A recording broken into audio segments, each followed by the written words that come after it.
A pleasure to meet all at last. And so for today, the second to last that I intend to do for all these franchises, because we have been spending a few weeks on this whole thing thus far. And in that sort of regard, what we're going to do here is talk a bit about a certain series that, while it hasn't gotten very much as of late, we do have ourselves Astro Boy for our pick for number 2947. And I feel like that this is a good thing to touch on because in the last 60 years or so, Astro Boy was a unique cultural phenomenon from Japan to the United States that, believe it or not, was very different than what it currently is known as.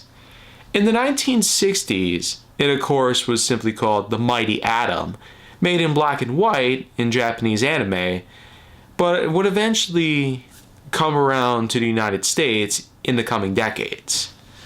It of course did receive a few different revamps and reimaginations of the likes of the franchise itself, particularly through the main story in which that it involves the likes of Dr. Tedma and his son Tobio.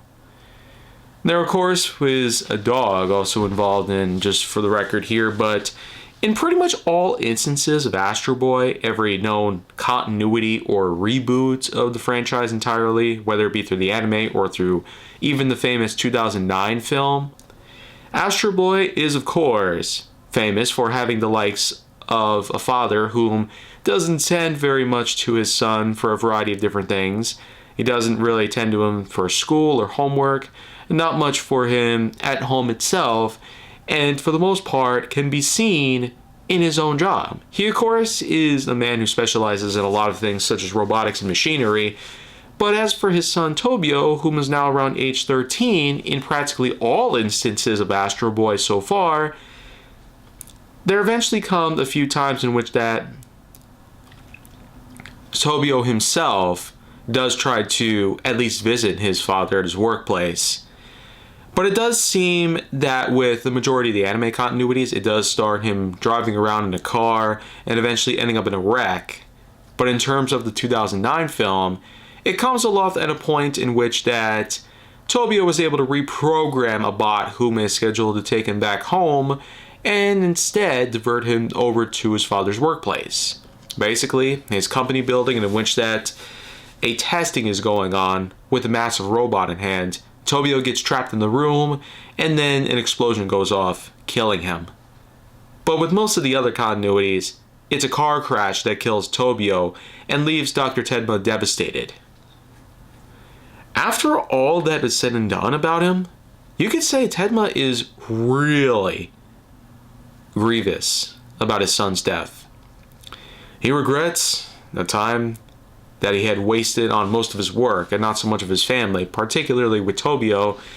And eventually he and his team would come together in all instances, every continuity, including the movie, in which that they would all come to create the Mighty Atom himself, or Astro Boy. There of course is a famous song about Astro Boy that mostly came around during the US release of the series itself.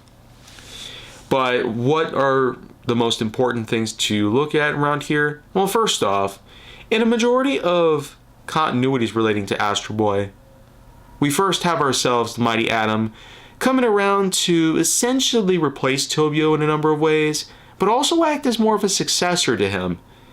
And while Dr. Tedma is at least confident on the fact that this Mighty Atom of his, a creation that he and his men made in his lab, could actually be something special to him.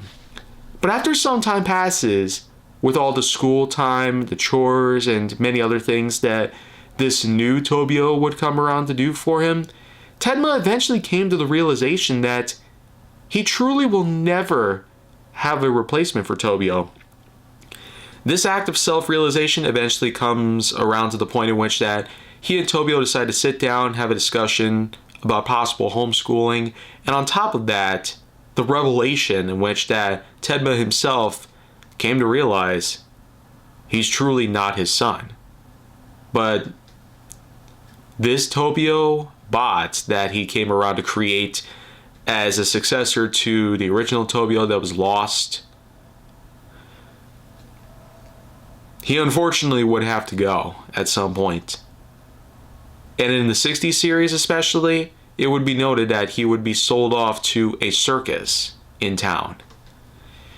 Yeah, so Tobio himself, in this instance, Astro Boy, as the name eventually would come around to be known as for him in this instance, is essentially a point in which that time would pass yet again after spending some time at the circus, getting his acts together, and eventually a doctor would come around, Okanomizu. He is a man who himself was charismatic, strong, courageous, and as time came around, Astro Boy did come to the realization that stepping up to do what's right, defending the world from evil, and a number of other unseen figures, they would all cross his mind. And Astro Boy would even start to discover his own self in the form of certain powers that he possesses. Such things, of course, include various weaponry, shooting lasers from his fingers, arm cannons, a surprise attack from the rear end in the form of twin machine guns, and even the unique 7 wonders. These, of course, include multilingual capabilities, flashlight eyes, discernment between good and evil, ears that, of course, can make bats and a majority of other creatures very jealous, the butt guns themselves, and of course you have 2 other unique abilities. But while many of these abilities are in fact more than enough to cause little trouble for Astro, especially when we can see him fighting against various villains of all sorts.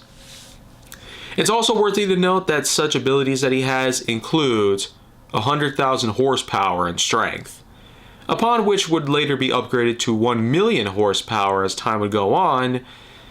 And on top of all that, these abilities just keep on getting more and crazy. He's able to dig through solid rock without any problem, fly through solid metal like it's thin air, lift a massive ocean liner out of the water, and is able to go all the way to the moon and back without any issue. And there was even an instance in which that after reuniting with Dr. Tedma, Astro Boy ended up doing an entire victory lap around Earth in around 2 seconds. 45 million miles per hour, according to Wiz and Boomstick of Death Battle. So that kind of speed is insane. Imagine Superman making that kind of move, especially when that famous scene where he reversed the rotation of the Earth. That is practically impossible to do, regardless of whatever circumstance it may be. Other than that, though, I mean, there's a lot more to Astro Boy that I can talk about, and I could especially go into detail on the 2009 movie, but that, of course, is more of something different. Something that I will probably save for another video on this channel. I will at least chalk it up to the fact that the story and creativity leading up to Tobio's death and eventually the recreation of him, which eventually led to Dr. Tedma unknowingly creating one of the most sophisticated powerhouses in history. And it's no doubt that Astro Boy is, without a doubt, one of the most impressive, good robots the world has ever seen. Mega Man, Wall-E, Optimus Prime, many others can probably chalk it up to the fact that such extraordinary abilities can be noted for Astro Boy alone, as opposed to anyone else that we could talk about here. So I feel like in that regard, there's not really much more for me to say here.